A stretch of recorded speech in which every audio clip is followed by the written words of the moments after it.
आज का दिन सचमुच में अद्भुत और ऐतिहासिक है। मेरी जिंदगी का, मेरे सभी प्रिय भाइयों और बहनों, मेरी जिंदगी का अद्भुत दिन है। 9 फरवरी आप सबको याद होगा। हमारे यहाँ के सांसद नंद कुमार चौहान जी यहाँ विराजमान है, यहाँ के विधायक भी है, नगर पंचायत के अध्यक्ष भी है। हमारे इस अभियान में लगे हुए सारे साथीगण जिनने दिन और रात एक करके एकात्मता यात्रा निकाली है, और उसके साथ साथ जन अभियान परिषद के प्रमुख गण जिन्होंने दिन और रात एक करके इस कार्यक्रम को पूरे प्रदेश में सफल बनाया है। प्रिय भाइयों बहनों, एक को छोड़कर, क्योंकि मेरी धर्मपत्नी भी है इस पवित्र कार्य में मेरे साथ है, भांजे भांजियों, आप सबको भी दोनों हाथ जोड़ के प्रणाम करता हूं, नमस्कार करता हूं। 9 फरवरी के दिन इसी स्थान पर, इसी मंच पर यह विचार आया था कि केरल में अगर आदि गुरु शंकराचार्य जी का जन्म हुआ तो जन्मभूमि है, लेकिन उनकी ज्ञान भूमि है ये मध्य प्रदेश।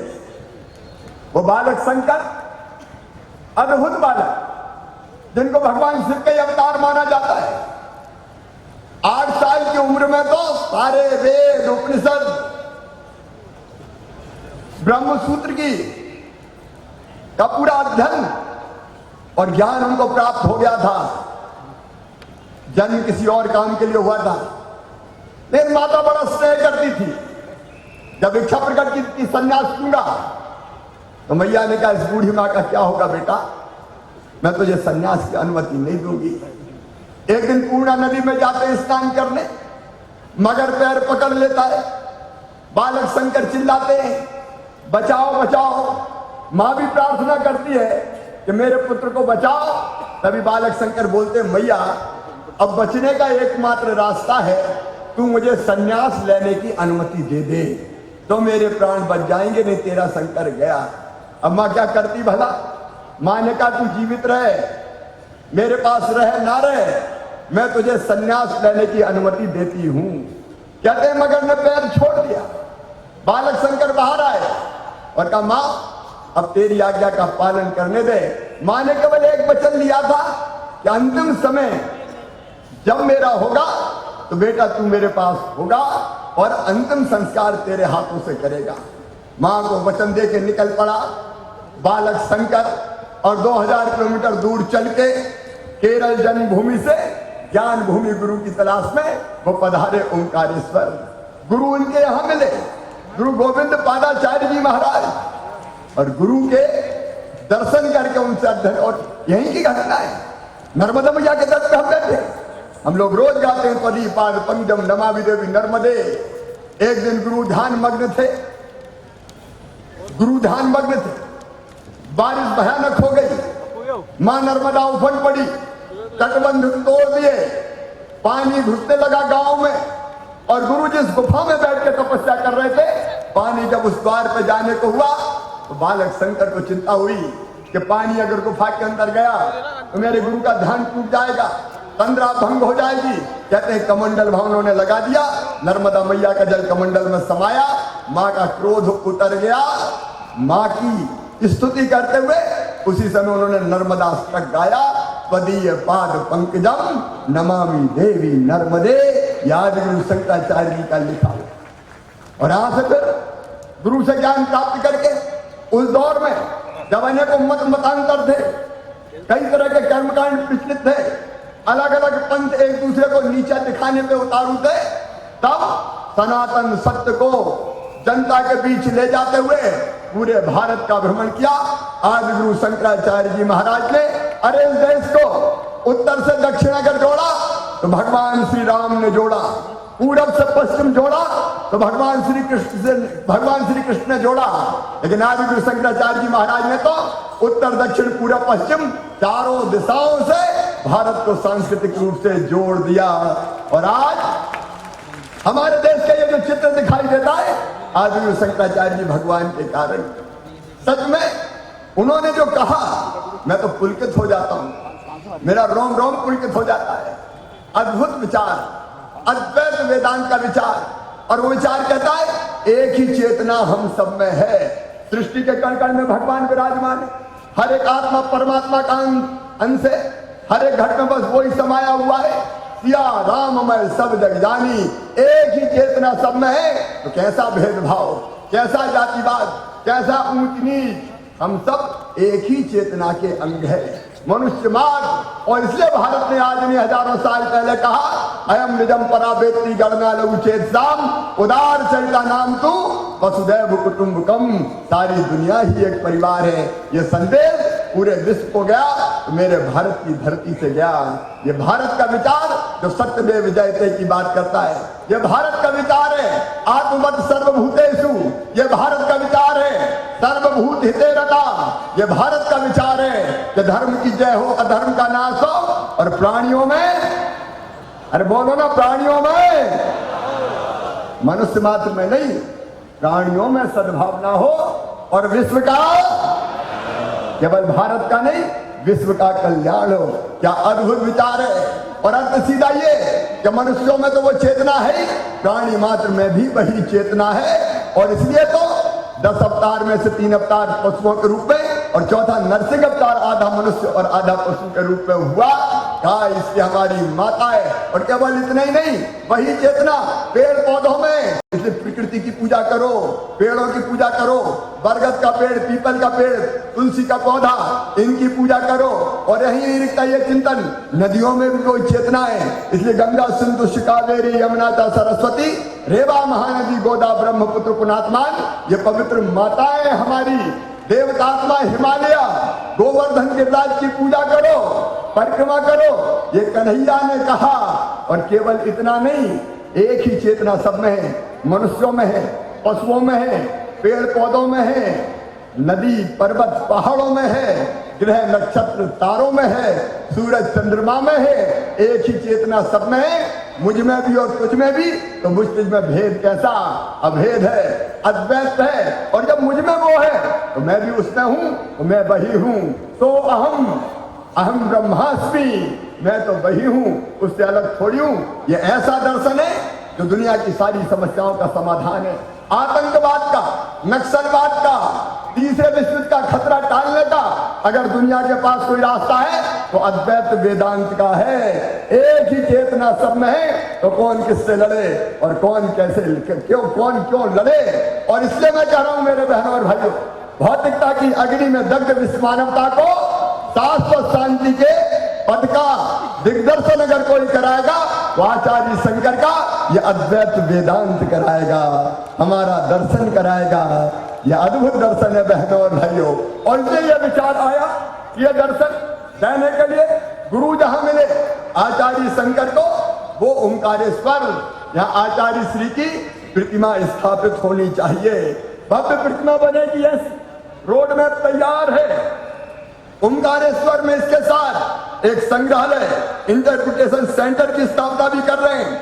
अद्वैत दर्शन कैसे व्यवहारिक रूप से लोगों की जिंदगी में उतरे, इसके लिए संतों के आशीर्वाद से वेदांत संस्थान की स्थापना करना है। इसके लिए बजट में प्रावधान हमने कर दिया है। आपकी कृपा और आशीर्वाद हो, यहाँ वेदांत संस्थान बनाया जाए जो व्यवहारिक वेदांत को न केवल भारत के जनमानस में बल्कि विश्व के जनमानस में स्थापित करने का काम करे। आपकी भी सहमति है? जो भटका है उनसे पूछो, सबकी सहमति है? वह अद्वैत वेदांत संस्थान की स्थापना ओंकारेश्वर की धरती पर होगी। एक light and sound show Omkareshwar में प्रारंभ होगा। नर्मदा मैया और आचार्य शंकर के जीवन और दर्शन पर आधारित, और आचार्य शंकर जी के गुरु की यहाँ गुफा है। वो गुफा ऐसी स्थिति में थी कि जीर्णोद्धार जरूरी था। उनके शंकराचार्य जी के जीवन दर्शन पर आधारित चित्रों को भी वहां उकेरा जाएगा। उसके भी टेंडर हो गए और जल्दी काम प्रारंभ कर दिया जाएगा गुफा के जीर्णोद्धार का। लेकिन केवल इतने नहीं, ओंकारेश्वर वासियों, ओंकारेश्वर के संपूर्ण विकास के लिए एक कल्पना हमने और की है। यहाँ ब्रह्मापुरी है, यहाँ विष्णुपुरी है, यहाँ शिवपुरी है। ब्रह्मा विष्णु महेश तीनों बसते हैं। तो ओंकारेश्वर की धरती पर आकाश मार्ग से फुट ब्रिज से तीनों को जोड़ दिया जाएगा। तो ब्रह्मा विष्णु और महेश तीनों के दर्शन पैदल चल के भी श्रद्धालु कर पाएंगे। यहाँ और कई प्रकार के काम किए जाएंगे। मंदिर में दर्शन करने जाते हैं, एक बड़ा हॉल बनाया जाएगा, 4 प्रतीक्षा कक्षों का निर्माण किया जाएगा, गौ घाट का उन्नयन किया जाएगा, विस्तारीकरण किया जाएगा, सौंदर्यीकरण किया जाएगा। ये ओंकारेश्वर शहर एक अद्भुत शहर, आध्यात्मिक शहर के रूप में उभरेगा। इसके लिए कई काम आज प्रारंभ किए जा रहे हैं, उनका शिलान्यास कर दिया गया है, उनका भी शिलान्यास हुआ है। यहाँ ऊपर जहाँ आचार्य श्री की प्रतिमा की स्थापना होगी, वहां आदि शंकराचार्य स्मृति केंद्र बनाया जाएगा। और उस स्मृति केंद्र में क्या होगा? इस स्मृति केंद्र में जब प्रारंभ में यात्री जाएंगे, श्रद्धालु जाएंगे, तो आदि शंकर जी के जीवन पर 10 मिनट की फिल्म पहले दिखाई जाएगी, जिसमें उनके प्रारंभिक जीवन से लेकर समाधि तक की उनकी यात्रा को चित्रित किया जाएगा, दिखाया जाएगा। एक ऑडियो वीडियो केंद्र होगा, उसका नाम रखा है माया। ब्रह्म सत्यम जगन मिथ्या जीवो ब्रह्मेव न परा, माया नाम का। और उसमें क्या होगा? 3D होलोग्राम का उपयोग कर माया का अनुभव दर्शकों को कराया जाएगा। वृत्ताकार का यह केंद्र लगभग 20 मिनट की अवधि में जो अंदर दर्शक बैठेंगे, उनके चारों ओर ब्रह्मांड की उत्पत्ति और सृष्टि में द्वैत से अद्वैत की यात्रा दिखाई जाएगी। जो आएगा वो साक्षात द्वैत से अद्वैत की यात्रा कैसी है उसका अनुभव करेगा। माया नाम के इस केंद्र में भारत के अद्वैत मत, अद्वैत वेदांत और विज्ञान ये एक दूसरे के विरोधी नहीं है, परस्पर पूरक और अनुकूल है। उसको भी 3D ग्राफिक्स के माध्यम से दिखाया जाएगा, क्योंकि कुछ लोग बिना विज्ञान के नहीं मानते। तो हम ये सिद्ध करेंगे कि अद्वैत वेदांत विज्ञान सम्मत है, इसकी व्यवस्था भी यहाँ की जाएगी। फिर एक अगला यात्रा नाम का एक केंद्र वहीं होगा, जिसमें मां ने जब सन्यास की आज्ञा दी, नर्मदा तट पर गुरु दीक्षा, गरीब ब्राह्मणी पर द्रवित होकर कनकधारा स्त्रोत की रचना की महाराज ने, मंडन मिश्र जी से उनका शास्त्रार्थ, ये अलग अलग भिन्न भिन्न कक्षों में दिखाया जाएगा। पथिक नाम का एक और ऑडियो वीडियो केंद्र गैलरी होगी, इसमें गुजरेंगे तो उनके जीवन के अनेकों पड़ाव आपको दिखाई देंगे।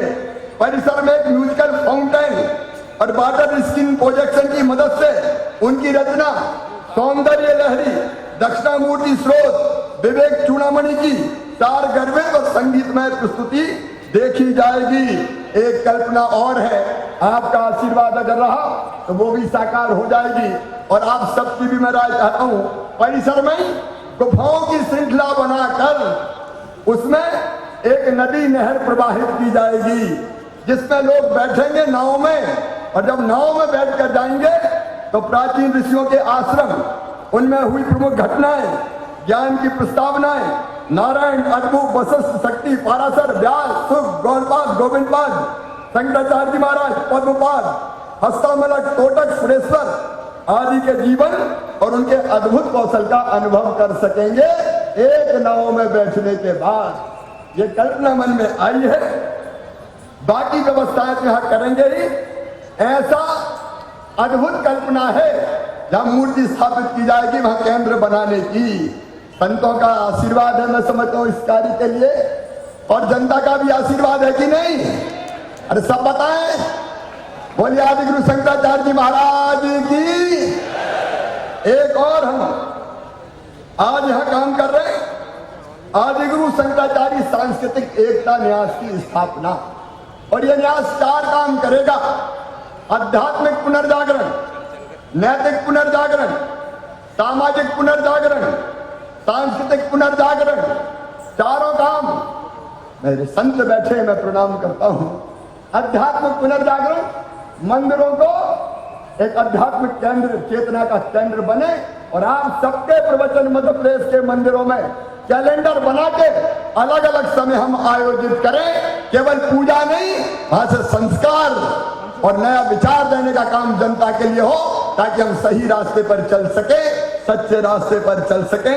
इसलिए आध्यात्मिक पुनर्जागरण के केंद्र, आपके आशीर्वाद से मंदिर बने, वहां छोटा पुस्तकालय हो, जहां साहित्य ऐसा हो जिसको आने वाले श्रद्धालु पूजा के साथ पढ़ भी सकें। हजारों देव स्थान है हमारे, उनको आध्यात्मिक पुनर्जागरण का केंद्र बनाना है। आध्यात्मिक पुनर्जागरण 4 तरह से होता है, प्रार्थना से, पूजा से, अध्ययन से और सत्संग से। ये चारों व्यवस्था मंदिर में हो जाए आपके आशीर्वाद से। आप जैसा मार्गदर्शन करेंगे इसकी व्यवस्था हम करेंगे। वैसे तो आदि गुरु कहते थे कि मैं जो काम करता हूं वही पूजा है। परा पूजा की भी बात करते थे, वो मानस पूजा की बात भी करते थे। इसके विस्तार में नहीं जाऊंगा। दूसरा है नैतिक पुनर्जागरण। मेरे प्रिय बहनों और भाइयों, आज सबसे बड़ी आवश्यकता है तो नैतिक पुनर्जागरण की है। ऐसी खबरें पढ़ते कि आत्मा दहल जाती है, बच्चा बच्चे को चाकू से गोद देता है इसलिए कि स्कूल में छुट्टी हो जाए, किसी पहली के बच्चे को मार दिया जाए। जितनी रेप की घटनाएं होती है उनमें ज्यादातर या तो परिचित करते हैं। एक तरफ ये बेटियां देवियां हैं हमारी, गंगा गीता गायत्री सीता सत्या सरस्वती दुर्गा लक्ष्मी सरस्वती। ये है नवरात्रि 2 गुप्त नवरात्रि।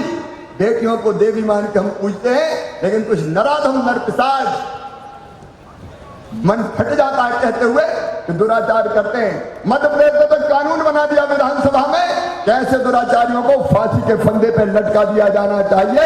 इनको जीने का हक नहीं है।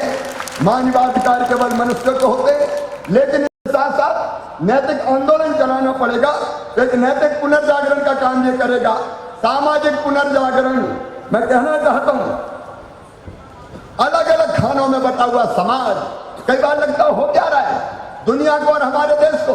जाति में, पंथ में, वर्ग में, वर्गों में जो भेद है उनको पूरी तरह से समाप्त करना है। एक ही चेतना सब में है और ये सामाजिक समरसता के अनेकों आयोजन हमारे ये सांस्कृतिक केंद्र करेगा। आदिगुरु शंकर सांस्कृतिक न्यास करेगा। अलग अलग तरह के कई कार्यक्रम की हम रचना करेंगे जिससे एक रास्ता बढ़े। अभी जो एकात्म यात्रा निकली अद्भुत, हमारे आचार्यगण बैठे हुए जो पूरे समय इस यात्रा में चले, उमड़ घुमड़ के जनता आई, हजारों की भीड़, गांव गांव में श्रद्धा से भरे हुए समाज के सब वर्गों के लोग सारे भेदभाव भूल गए। सब समाज उठ के खड़ा हो गया। गांव गांव में ऐसा अद्भुत स्वागत हुआ कि सचमुच में हम आश्चर्यचकित रह गए। धर्म में इतनी ताकत है, अध्यात्म में इतनी शक्ति है और यह धर्म और अध्यात्म ही सामाजिक समरसता बढ़ाने का काम कर सकता है। इसलिए समाज को जोड़ना, तोड़ना नहीं। कई बार राजनीति तोड़ती है लेकिन धर्म और संस्कृति जोड़ती है। सामाजिक समरसता का आंदोलन यहां से चलेगा और इसके साथ सांस्कृतिक पुनर्जागरण। देखिए ये धरती अद्भुत है मध्य प्रदेश की। सतयुग में ब्रह्मा जी ने यहाँ तपस्या की मध्य प्रदेश में। त्रेता में भगवान राम चित्रकूट में 12 साल तक रहे। द्वापर में भगवान कृष्ण उज्जैन में शिक्षा प्राप्त की और कलयुग में आदि गुरु शंकराचार्य जी ने यहाँ दीक्षा ली। यह अद्भुत भूमि अपने मध्य प्रदेश की। यहाँ से सांस्कृतिक पुनर्जागरण का काम भी ये न्यास करेगा और इसलिए आदि गुरु शंकराचार्य एकता न्यास की स्थापना की जा रही है। आप सबकी सहमति है तो बोलिए मेरे साथ जोर से, भारत माता की, आदिगुरु शंकराचार्य भगवान की। मैं तो गदगद हूं सचमुच में। किसी ने मुझे कहा कि मुख्यमंत्री का काम पुल पुलिया बनाना है, सड़क बनाना है, स्कूल बनाना है, अस्पताल बनाना है। तुम ये चक्कर में पड़ गए। कभी नर्मदा सेवा यात्रा, कभी एकात्म यात्रा, कभी विचार महाकुंभ, कभी लोक मंथन, कभी सैव महोत्सव, कभी गुरुकुल सम्मेलन। मेरा कहना साफ है मेरे बहनों और भाइयों, पुल पुलिया सड़क स्कूल अस्पताल बनाना यह हमारा काम है, लेकिन लोगों की जिंदगी बनाना और संतों के मार्गदर्शन में समाज को दिशा देना ये भी सेवक का काम होता है बहनों और भाइयों। और इसलिए संतों के आशीर्वाद से दिशा मिले, इसलिए ऐसे प्रयास करते हैं। आप सबका स्नेह और समर्थन मिला, उसके लिए धन्यवाद। एक बार सभी संतों के गुरुओं के चरणों में मैं भाव विहल होकर मैं अपने शब्दों में भाव व्यक्त नहीं कर सकता।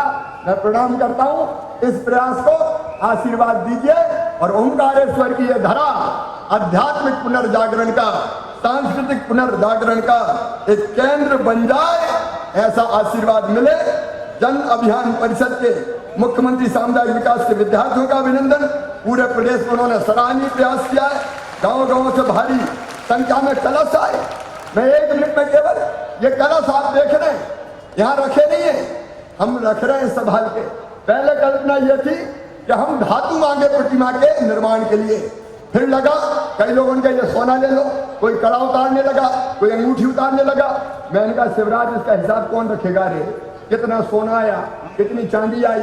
और इसलिए फिर कहा कि ये विचार बदलो, धातु नहीं चाहिए, हर गांव से कलश आ जाए, उस कलश में गांव की मिट्टी हो और वो गांव की मिट्टी कलश में भरिए।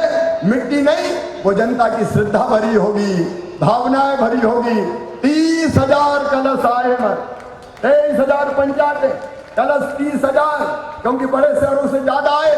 गांव की आए हुए कलश, इनमें भरी हुई माटी मेरे मध्य प्रदेश की 7.5 करोड़ जनता की भावनाएं हैं, जिसको आदि गुरु शंकराचार्य जी की प्रतिमा के निर्माण के स्थान पर उड़ेला जाएगा। बहनों और भाइयों, उनके प्रति श्रद्धा भी है और मध्य प्रदेश का ये संकल्प भी है। और ये जितने कलश की धातु है, ये गला के आधार बनाएंगे प्रतिमा की। प्रतिमा तो धातु की बनेगी, लेकिन आधार इन कलश की धातु का बनेगा।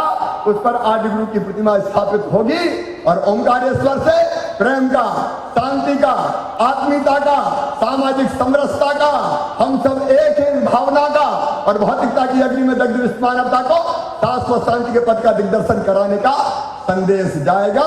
मेरा जीवन धन्य हो गया और हम सब धन्य हो गए जिन्होंने यात्रा में भाग लिया। एक बार संतों का आशीर्वाद पुनः मांगते हुए और आप सबको भी प्रणाम करते हुए मैं अपनी वाणी को विराम देता हूं। अब बीच में संतों का मार्गदर्शन हमको मिलेगा और उनके मार्गदर्शन के बाद अंत में मैं एक संकल्प आपको सामाजिक समरसता का कराऊंगा। उसके बाद कार्यक्रम समाप्त होगा। मेरे बहनों और भाइयों, उद्घोष कीजिए एक बार मेरे साथ, फिर जोर से बोलिए भारत माता की, नर्मदा मैया की, आदि गुरु शंकराचार्य जी भगवान की, सभी संतों की, सभी भक्तों की, भांजे भांजियों की, धर्म की, अधर्म का, प्राणियों में, विश्व का, गौ माता की। हर हर नर्मदे।